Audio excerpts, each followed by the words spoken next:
I want to go back to the last pasuk we saw last time, which is verse 9, pasuk tet, chapter 23, pasuk tet, to talk a little bit more about the MeArat Hamachpela. I know we've talked about it a lot, but today I want to talk about it in the context of a methodological, the methodological approaches to Parshanut HaMikra.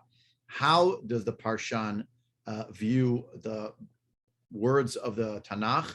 Is very much bound up with what kinds of questions they're asking and what layers of meaning they're willing to mine and to see in various places.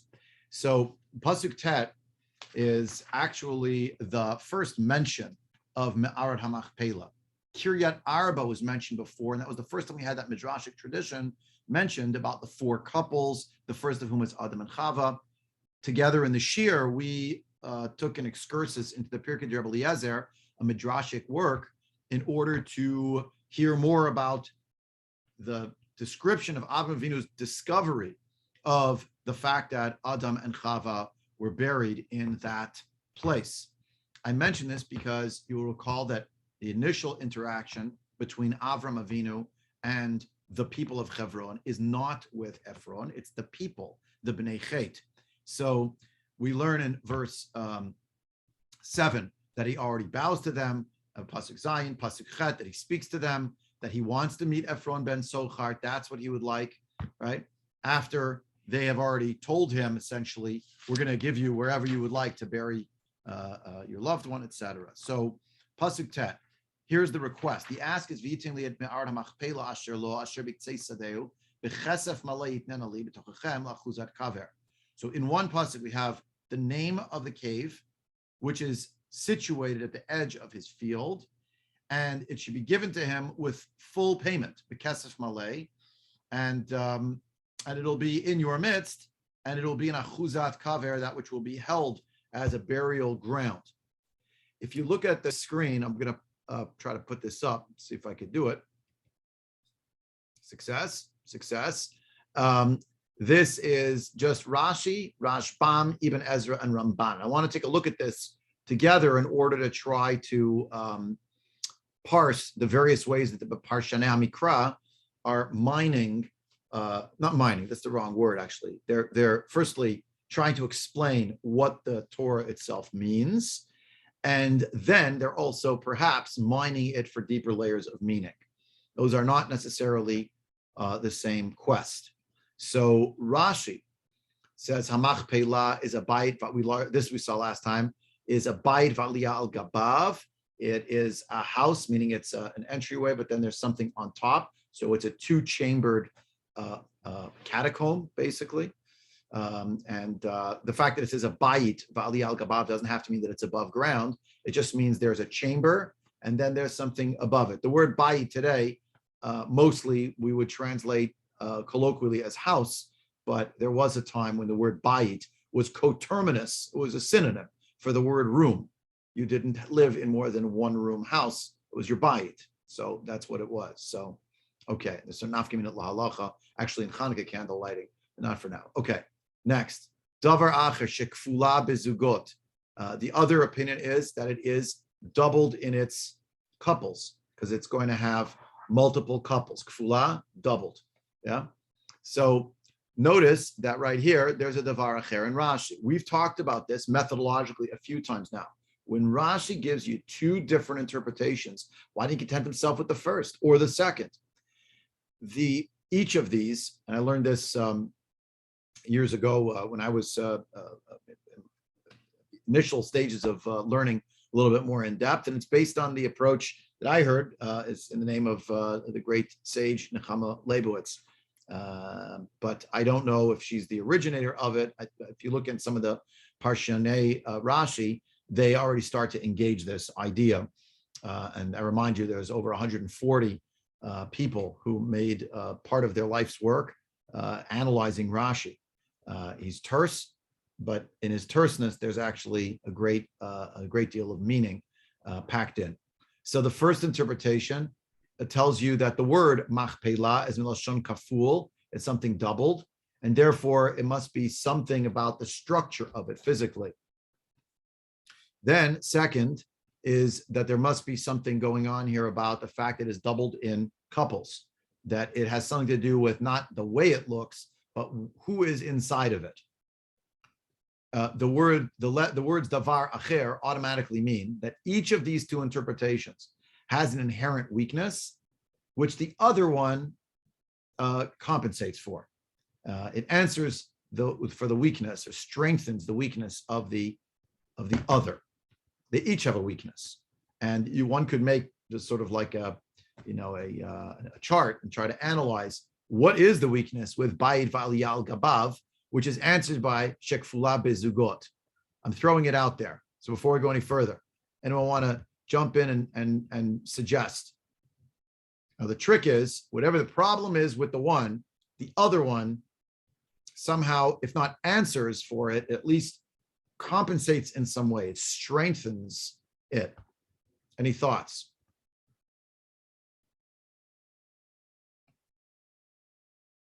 I am not the only one on this call. So, okay. I hope everyone can hear me. But I'll try again, right? There's something here, Bayit V'Aliyah Al Gabav, that it's a little bit weak, a little bit strange.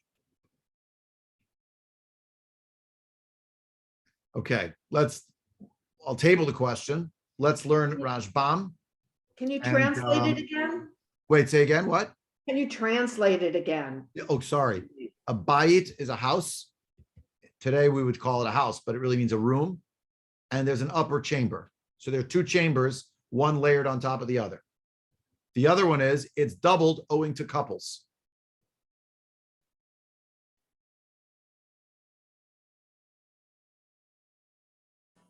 Could it be because it's at the end of the field? So by the end of the field, why do you need something that goes one on top of the other versus next to each other? There's enough room there. There's enough place. Interesting. I mean, don't forget, though, that I mentioned before, this doesn't mean it has to be an above ground structure. When we go today, it's an above ground structure, but the cave could have been a hill, like a heap, but Bayit V'Aliyah Gabav means there's two chambers, means there's something underneath and something above it, and it's a cave. So, is it on the side of a mountain? It'd be strange. It isn't a mountain, it's actually in a valley. If you go, you could see. So it have to be a pretty deep cave. There's something on top of it. So it's a little bit curious. Right, because it's in a field, right? Say it's a day. Yeah, Why right. couldn't It's it in a just be field. flat? You're saying, why would there be a cave like that? Yeah, okay, could be. So that's why you had to say, no, it's because it's Zugot. Right. Doesn't have to be one. Now the question is, why was it named that? If you answer the first answer, so it's because whenever anyone went into the cave, they knew that the inside of that cave was a double structure. There's something underneath and something above it. But if it turns out that there are actually couples buried there already, kfula means doubled. Kefel, doubled. Shekfula, it's doubled in couples. What couples are buried there, plural? Oh, Adam B'Chava. That's only one couple. Shekfula bezug, not zugot. It's doubled, you mean, because there's a couple there? It could be. Would they be buried separately? I mean, there's one on top of the other? Not clear. Yeah, not clear. Not clear. It's doubled because it has couples in it. I mean, remember we kept saying, well, they don't really, according to the second answer, if the people call it Hamachpela, so they don't, I mean, something strange. They know that there are couples buried there, so people buried there. So they know. They don't know who it is. They know people are buried there. Is that true? Why would Abraham want to bury Sarah where other people are already buried? Right. But if you just make it about the structure of the cave, so we happen to know it's a 2-story cave, but it's underground. Well, I don't think that's so strange because today also people want to be buried where there's tzaddikim buried, where there's great people buried. They want to be buried in the same area. Could be. I mean, this one has its problems too. I mean, even the phraseology of Rashi himself, it's a bit strange. Bayit V'Aliyah Al Gabav. makes it sound like you would go in and then there was an upper story. But generally with a cave, unless on the side of a mountain, how are you going in and going up? You go in and go down. How you go in and up? It's on a field. Remember, as Shoshi pointed out, it's a sadeh. Strange. So Rashbam, Rashi's grandson, mind you, says, I'll tell you what MeArat Hamachpela means. And I'm not going to give you two reasons. I'm just going to tell you straight what it is. The whole valley, the whole thing was just called Machpela. That's the name of it. That's just what it's called. The whole valley. So MeArat Hamachpela means the valley of the valley of Machpela. That's all it is. There's the Hula Valley, and there's Kikar HaYarden, the Jordan Valley, and there's a valley called the Valley of Machpela. That's it. So if you keep reading just a couple more psukim, you find out, where is it? Look at verse 17, just flip ahead, right? It's going to actually say, Vayakom Sdei Ephron, verse 17, and the field of Ephron arose, which is a strange expression too, no question, no doubt there. Asher ba Machpela, that's where it is, in the Machpela. Asher lifnei Mamre, which is before Mamre, the plains of Mamre. Mamre is a person, yeah. Hasadev HaMara, Asher bo, the field and the cave which is within it. Asher basadeh, Asher b'chol gvul saviv. So in all the trees that are in the field, and and that's all the way around. So the Rashbam says, Saba, Zaidi, it's great, but it's not about the structure of the cave. It's not about who's in the cave.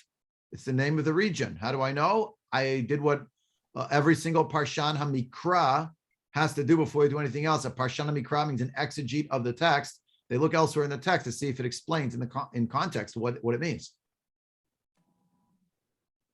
Even Ezra. Yeah, please go ahead. Sorry. Who is that? Phil? Phil, hi. Yeah, hi. Sorry, I didn't hear you. Yeah. So I'm thinking that the fact that it's a double cave is only of value because it helps them and us identify where it's at. The fact that there's 4 couples in it is what is spiritual and is what makes it meaningful. Great. But it's not necessarily the pshat. In other words, it doesn't necessarily mean that was its name. You know what I mean? But exactly what you're saying. They each have a particular layer of meaning, right? It kind of leaves us a little bit cold. So you know what it looked like, man. But it's kfila b'zugot, beautiful, right? So there's more. It is a different reaction. Now Rashi, mind you, I'm going to argue that each of his interpretations, this one and this one, they're both actually trying to answer problems in the text of the Torah. Sometimes they are giving us a backstory, and maybe that is just the backstory. But I think there's something about the reason why it was called that. That there's something like it was already somehow known to him that it was doubled with couples. Again, Rashbam just is the name of the neighborhood. Even Ezra wants to straddle the line. What is MeArat Hamachpela? Why do you think it's up down? Oh, I'll answer your problem another way, Rashi. MeArat Hamachpela ma'ara b'toch ma'ara. It's a cave within a cave. There's a room, and then there's a room in the room. It's not vertical, it's horizontal. It's just a horizontal setup. Now, let's look at Ramban. And Ilmali Katuv lo Haiti Omro. If it wasn't written, I wouldn't say it. But this is what Ramban says.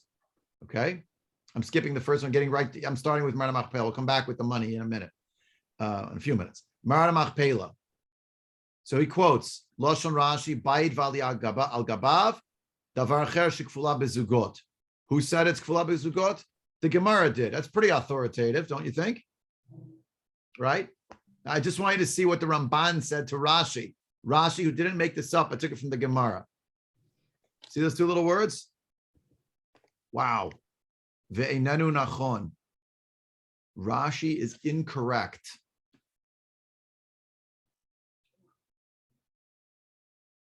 So you could imagine sitting in the Beit Midrash, the Ramban's writing Ve'einenu nachon. He tells the Talmidim, I just wrote that Rashi was incorrect. the students probably looking at each other. I don't understand. Rashi didn't make it up. He quoted it from the Gemara. Who are you? You coming in, you're saying it's not correct? What does Ramban mean when he says he's not correct? So let's understand this. He's going to explain. Because there's the Ramban, who I don't know if the Ramban had the manuscript of the Rashbam in front of him. I don't know. But he has basically the same question as the Rashbam. It says further along, it's the field of Ephron, which is in the Machpela. V'hinehu shem hamakom asher bo hasadeh. It's the name of the place where the cave is found. It's in that field. There's no reason to try to find a rationale or a meaning in the names of places. So I thought originally that the Ramban was saying Rashi was wrong because he wanted to explain what MeArat Hamachpela means in his own terms. Even Ezra did that. He said MeArat Hamachpela means the cave within a cave. That's what makes it doubled. Rashbam said, and now Ramban says, just the name of a place. And you know why a place is named a place? Because that's what it's named. We saw this. I mentioned this outside last time. I didn't quote the name of the Ramban, so I'm bringing redemption to the world over here. You know, nobody moved to Skokie because it was called Skokie. You just hear. Rabbi? Yeah. When you brought up verse 17, Vayakam, Right. and I can't help but think that Vayakam, that somehow this field or something is, even though it's in a valley, there's a higher place. You know, it goes up, and that's where this whole thing is. And Vayakam also has a spiritual meaning too. We get that with Har HaMoriah. Yes. So they're trying to show us that the text itself, the Pashat, is trying to show us there's a spiritual meaning of going up, but there also can be a physical thing. Even a valley can have a higher place. Good. I like it. By the way, the verse 17, I mean, itself, obviously, to state the obvious, it's obviously metaphorical language, right? It didn't literally stand up. I mean, it said before in verse 7, Vayakom Avraham vayishtachel amaretz livnei chet. And in verse 3, Vayakom Avram me'al pnei meito. Vayakom. Now the field is getting up. Everything's getting up. But when Avram gets up, he's literally getting up. When the field got up, it didn't literally stand, right? So I love what you're saying. There's a hierarchy, and there's something, it's getting to a higher level, right? So the Ramban just wants you to know that from a Parshanut perspective, you don't have to darshan the name of the place and explain what Machpela means this way or that way. The name of it is the name of it. And that's all you need to know. But then Ramban does something very interesting. He didn't stop there. Then he quotes from Breisheet Rabbah. He quotes the Medrash. With Breisheet Rabbah Amar, Shekafal HaKadosh Baruch Hu Kumato Shel Adam Harishon V'Kavra B'Tocha. That Hashem here, he, according to what it says here in the Ramban that we have, it says that Kipel, here he reads it as, it would be like Hashem doubled the size of Adam Harishon, and he buried it within it. But the notes in the Torah Chaim Chumash, and Mosada Rav Kook points out that actually when you look up the Medrash Rabbah itself, the Breisheet Rabbah, it's not shekefel, which would be like the word machpela, which means to double something, but it means rather shekafaf. This word here is kafaf. The kfaf is to fold, not to fold, he condensed. To something kafuf is something tight or condensed. So he condensed the height of Adam Harishon. He buried him there, right? I just had a slip when I said this, because if you translate this with a kuf, right? Shekipel, but a kuf would be like he folded. Okay, but it's not that. So shekifel HaKadosh Baruch Hu Kumato Shel Adam Harishon V'Kavra B'Tocha. What's interesting is the Ramban he quotes the Breisheet Rabbah, but he has a different letter over here, which matches kfelut and machpela, and he says shekefel kodesh baruch hu matoshel adam rishon v'kaver b'tocha. He doubled him. Now, v'al da'atam, according to the chachamim, according to the words of the medrash, the chachamim of the midrash, these are not small people. These are tanoim. Haya kol hamakom ahu nikra keim me'olam v'hem lo yadu ta'amo. The truth is, according to Chazal, there really was a meaning to the name. The name was called the MeArat Hamachpela because Hashem was kifel, is probably the right conjugation, the height of Adam Harishon, and he buried him there. But the people who lived there did not know the meaning of the name of the place. But that was really its meaning. That's what Chachamim are coming to teach us. Right? So, ki Ephron b'dmei hasadeh mechar lo hakol al dato she'ein sham kever, because Ephron sold him the field and thinking that actually it is not a crypt as well, didn't actually have a burial ground. Now here, this is fascinating, and it's all in the Ramban. The Ramban wants to engage Rashi and say, Rashi, you're incorrect. What do you mean he's incorrect? In a minute, you're going to quote from the Medrash yourself. But the point is, you, Rashi, are trying to tell us that the reason why it's called Machpela is about how it's built. It's about the number of couples who will be in it who are not in it yet. It doesn't have doubled couples, right? It's not Kfela bezugot, because it could be Machpela because there's one zug there, but not bezugot plural. So he says, well, the truth is you don't really need to know the meaning of the name of a place. It's not part of our study of exegesis to ask why this place is called the Eye, and that place is called Gilgal, and that place is called, I don't know, name a place, right? We don't need to know. That's what the Ramban argues. They don't, none of them have meaning, or not all of them have meaning. Those are two different statements. But once we accept that, he says, and by the way, Chazal have this tradition. The tradition, in fact, is about there being some historical meaning to it. But even the people who live there don't any longer know the reason why, why the place is called that. They've kind of lost the rationale. So you'll ask me, well, what about Yerushalayim? Yeah, but the Torah gives you the reason why it was called that. It says so explicitly in the Torah. So Yireh Shalem, it says the place is called Yireh. It tells you that, right? So you can make a case there that that's some kind of amalgamation of a more meaningful name. But generally, what's Tzarich? It's extra. It's extra. And this is a great example. When we're learning, it is the Torah has to speak in the language of human beings. That's who it's written for. So it doesn't mean that every single place, every single thing, every single word has some kind of inherent spiritual, deeper meaning. I mean, this is just on the level of pshat. That's what it means.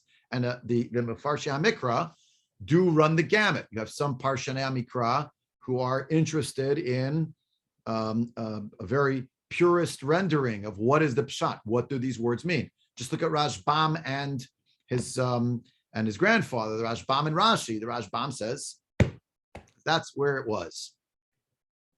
All right, and Rashi. Now, the curious thing about Rashi is that, and this is what's really I don't know what the word is. I guess just plain old fascinating is that Rashi at a certain point actually says explicitly, basically, my job is to tell you things as they are supposed to be understood based on the layer of pshat. And it's so curious to think about how that could be.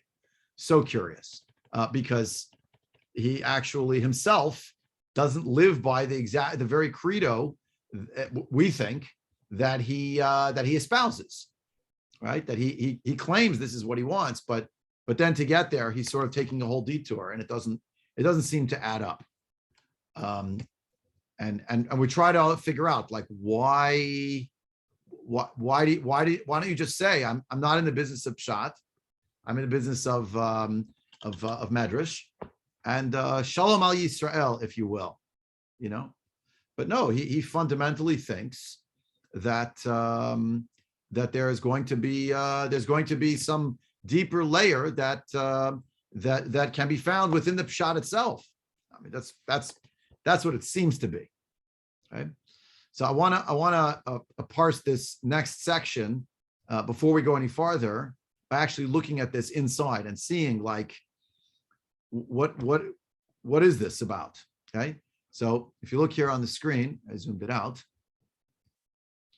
Here's Rashi's declarations programmatic statement. We saw this already a long time, probably 2 years ago, in the pasuk in Gan Eden describing they heard the voice of God. He said, "All the Ishmidrashah Gadar Rabim, Kfar Sijum Rabbatin Al Mechona BeBreisheet Rabbah, Uvishar Midrashot." There's a lot of different agadic understandings here. You can look those up. But Rashi says, "Vani lo bati el pshuta shemikra, ula gada hamiyashevet divra mikra davar davur al ofanav." My point in coming here, it's like this is what I'm doing. I'm involved in the pshuto shemikra. I want to know what do the words mean, and I only want to invoke an agada, that which is from the world of the midrash, the world of Chazal, if it will settle an issue within the text of the Torah itself. Davar davur al ofanav is a rhetorical flourish, basically putting things in their proper character, things spoken according to their proper character. It means I want to, there's more to it. I'm just saying it as a rhetorical flourish right now. It's actually based on a pasuk itself in Mishlei, but I want things to match and to fit. So that's what I'm going to do. And that's the only time I'm going to quote a medrash, so I'm not going to quote it. It'll be anchored in something having to do with fixing, if you will, or settling problems. And so he says, and I'll explain to you, they're the voice of God walking in the garden. Okay, so we come to Parsha Shavua, and that's why I invoke it now. We're going to come to Parsha Vayeshev and Elah Toldot Yaakov, it said there the Rashbam gives us his a programmatic essay. Why is it on Parsha Vayeshev specifically? Not for now, but Yaskilu v'yavinu oavei seichel. Let those who those who love intellect, let them think and meditate and understand. Masha limdunu rabotenu. Understand what our sages taught us. The basic understanding of the text of the Torah does not leave its most direct understanding. Afki ikara shel Torah bat lilamdenu lo dienu b'ramizat apshat hagadot v'halachot v'adinin al yidei arichut halashon v'adei 32 midot shel Eliezer benot shel Yosef Haglili v'adei 13 midot shel Rabbi Yishmael. Even though it's true that the mainstay, and hear this part very well, because if you miss this part, like it tears the whole thing asunder, as they say. But the main part of the Torah is in fact to teach us, is in fact to proclaim through its hints within the realm of Pshat. There are many hints. It hints to all of the different words of the Midrashim, the Haggadot, all of the different halachot, all the laws, all of the rules, the judgments, everything, because of the way that it's sometimes phrased in a long-winded manner, using the various hermeneutic principles, the principles of interpretation. We're most familiar with the second one. He quotes the 13 principles of interpretation of Rabbi Yishmael. Rabbi Yishmael Omer, Bishlosh Semidot HaTorah Nidrashet Bahen. Those are the keys to the castle. We should be aware that Rabbi Eliezer, Benosh Rabbi Yosef Haglili, had 32 such rules. That's the job. That's the job of the world of halacha and of medrash, and it has its place. Even though Afki Ikara Shel Torah, even though the mainstay of the Torah is for that purpose, but you should just be aware that the fact is our sages taught us Ein Mikrayat Semidei Pshuto. There needs to be a basic literal understanding of everything. It's not a contradiction to the other layer. It's just the first layer, if you will, the most basic direct layer. Says the Rashbam very politely, Varishonim mitoch chasidutam, nit'askel intot acharei drashot shehen ikar. The earlier generations, because of their piety, they were engaged in being inclined towards the drashot, the exegesis that are actually the ikar. Those are the main reason why we come to learn. But on account of that, bitoch kach, as a result of this, and through this fact that they were always running for the midrashim, the level of drush, they were not accustomed to the depth of the pshuta shemikra. The earlier generations were not ragilim; they were not accustomed, habituated to the depth. There is a depth in the pshuta shemikra. Pshuta shemikra, the direct understanding of the text. Ulafisha amru chachamim al tarba b'nechem higayon. Since the sages taught, be wary of teaching your children too much. Higayon would be today the logical approaches of means of Greece. It doesn't mean not to be logical, but higayon means a sort of meditating in thought and philosophy. V'gam amru ha'osik b'mikra mida v'eina mida. Someone who's engaged only, it really means only, or in the world of Mikra, means Tanakh. They don't have, it's a measure and not a measure. But if you're involved in Talmud, means you're learning the world of Chachamim, there's no attribute that's greater than that, no character is greater than that. When we talk Kach, because of those realities, that Chachamim said these things, they just weren't so engaged in understanding the basic. But basic doesn't mean simplistic. They understand it means the most direct understanding what the text of the Torah is saying. Right? Havina bar timnei sare shanin v'garsin kula talmuda and v'lo havi yadana de'en mikri de'semidei pshuto. I don't remember exactly the Gemara in depth, but basically, the expression goes. It's already 18 years. I've learned the entire Talmud, and you don't even know yet that like the Chazal themselves were saying that. Okay, so the Rashbam championed Pshuto Shel Mikra. He championed the world of understanding what's the Pshat. Now, who was the Rashbam? We mentioned before, the grandson of Rashi, and this is one of the rare times that the Rashbam lets us into the family conversation, the family WhatsApp chat, lahavdol. V'gam Rabbeinu Shlomo Avi Imi Meir Eine Gola, and also our Rebbe Shlomo, Rabbeinu Shlomo, who is the father of my mother, the one who enlightens the eyes of the generations, right? Of the diaspora, excuse me. Shapiresh Torah Neviim Uktuvim. It's his maternal grandfather. Rashi is Rashbam's maternal grandfather. Right? And says Shapiresh Torah Neviim Uktuvim. Natan Lev Lefarish Pshuta Shemikra. He actually did try to be engaged in Pshuta Shemikra. Remember, he wrote it here on top. Yeah. He tried. That's what he wanted to do. That was his intention. I come from his base medrash. I'm his grandson. I know that's what he was trying to do.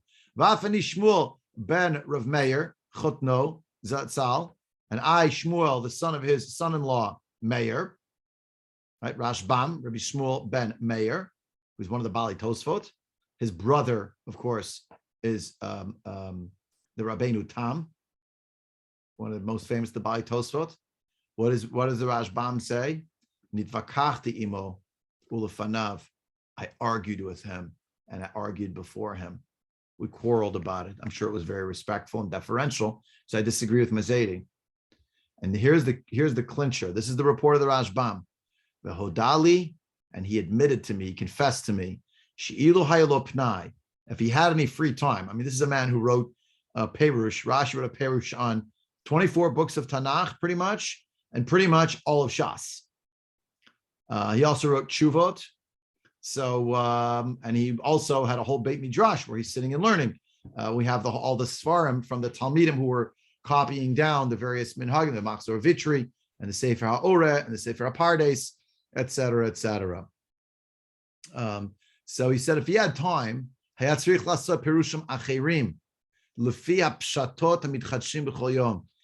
had the time, the truth is he admitted to me that he should really go back and make other interpretations according to the direct understandings that are renewed each and every day.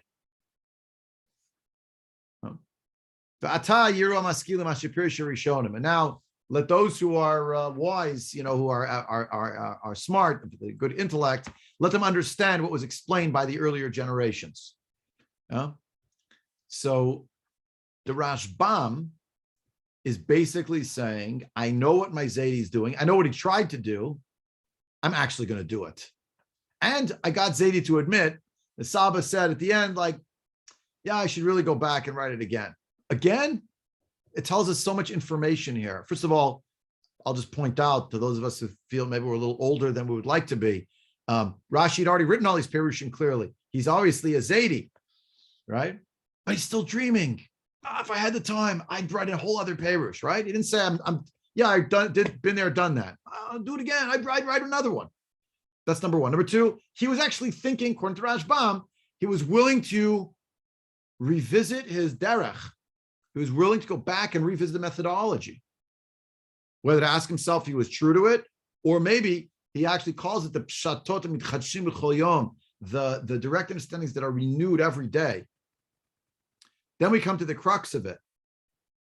The Rashbam did not denigrate the sages of Israel. He's one of the sages. He's one of the Bali Tosfot. For heaven's sake, the man wrote a Perush on part of Shas, and the Rashbam is one of the Bali Tosfot. That's what he's doing. He's in the Beit Midrash with the Bali Tosfot. A crucial Rishon. But he wants us to realize that there is an inherent value to understanding Pshuto Shel Mikra. It's not the main aspect of our religion. It's not that the Pshat equals 10 and everything else equals 0. It's not true, but the converse is not true either.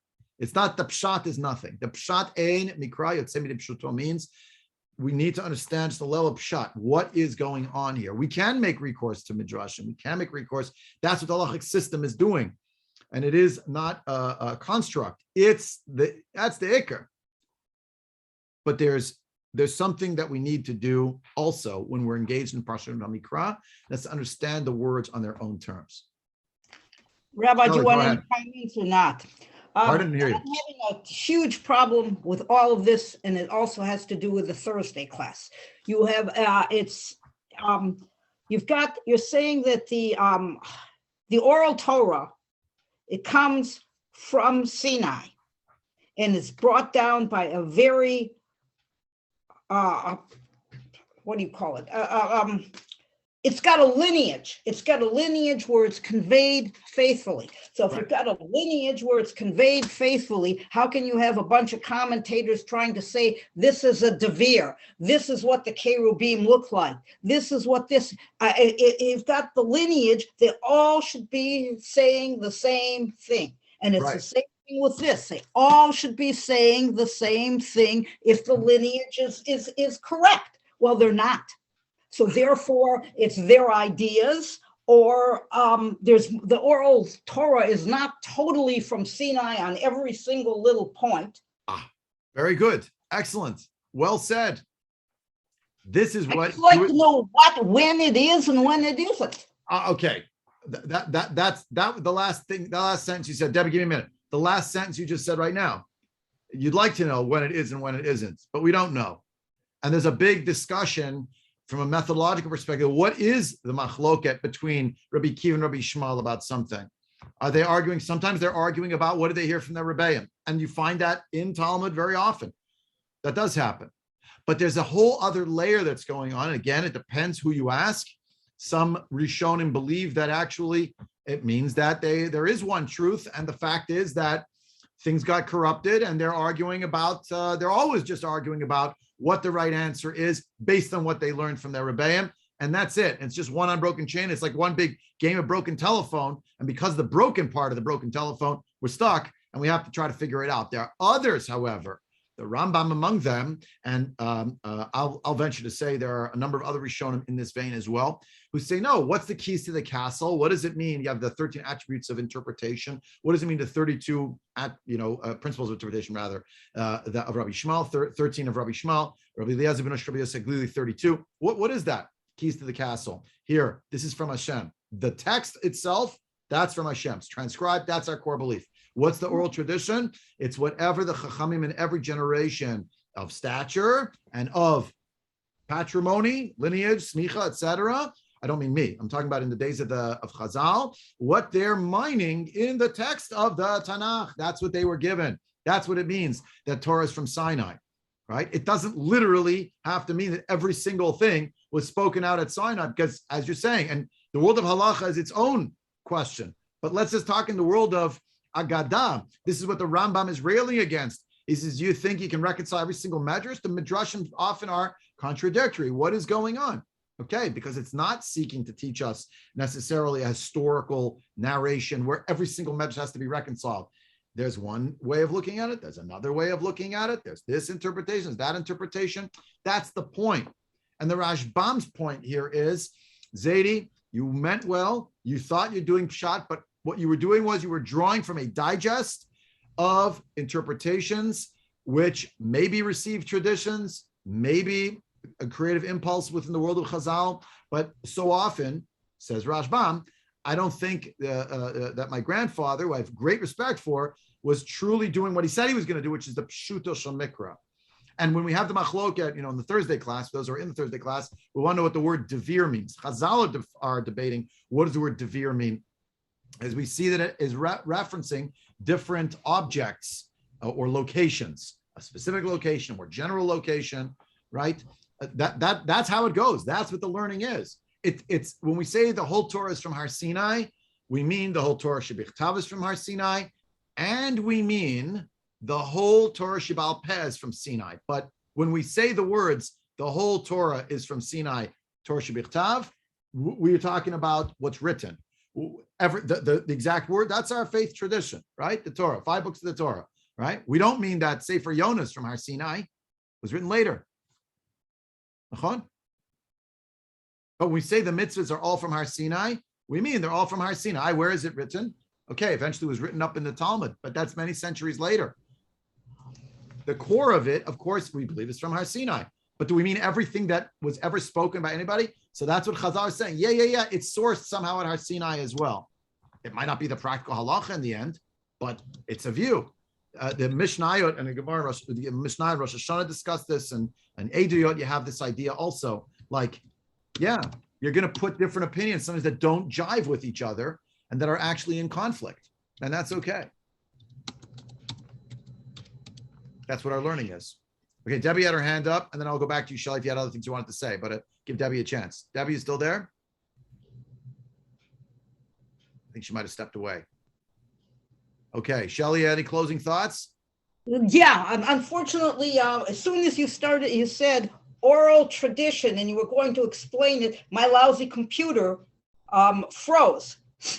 That's unfortunate, but I'll tell you what, we'll end the shiur now. I recorded this shiur and I'll upload it, and I'll if you look for the link on my special YouTube channel with the shiurim, it'll be up before Thursday, and you'll listen to the last 5 minutes. How's that?